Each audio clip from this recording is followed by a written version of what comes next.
de la cybernétique. Bon, c'est dit clairement, honnêtement, c'est pour vous dire que ce n'est pas moi qui interprète le fait qu'il ringardise Husserl dans ce texte. Earle, c'est un roublard.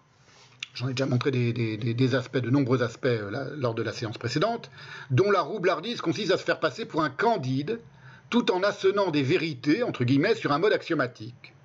Exemple de vérité assonnée sur un mode axiomatique, j'en donnerai d'autres aujourd'hui, mais depuis un siècle, écrit-il, et de manière toujours plus visible et plus urgente depuis la fin de la Deuxième Guerre mondiale, une nouvelle pensée du sens nous accompagne. N'importe quoi. Qui est ce nous? Est-ce qu'il parle de lui? Est-ce qu'il parle des philosophes? Qu'est-ce que ça signifie? Quel rapport avec la guerre? Quel rapport avec la fin de la Deuxième Guerre mondiale? Que la guerre, la Seconde Guerre mondiale incite à penser, c'est sûr. Mais qu'elle nous ait apporté une nouvelle pensée du sens comme sur un plateau, c'est absolument injustifié. Ce sont des fadaises floues qu'il recouvre aussitôt par un tissu de références qui font écran et empêchent de remettre en cause ces très discutables, car très nébuleux, axiomes de base, lesquels, pris à la lettre, ne signifient rien.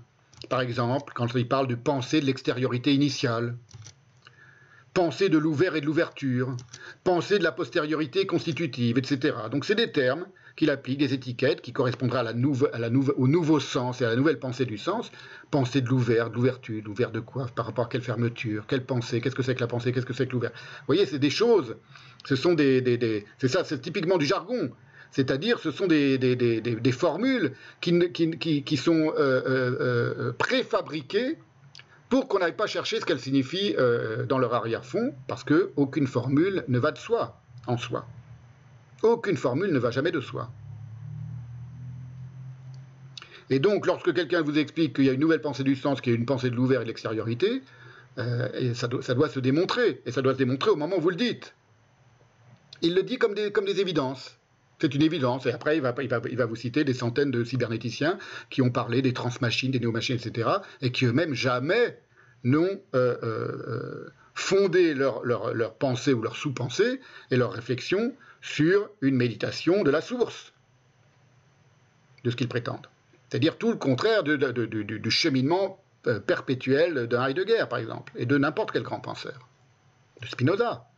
Lorsque Spinoza donne une définition, lorsque Spinoza parle de joie, il donne une définition de la joie. C'est pour ça que Spinoza, par exemple, est un grand penseur, parce qu'il s'applique à définir rationnellement, et sur un mode tout à fait inédit, chacune des notions qu'il emploie.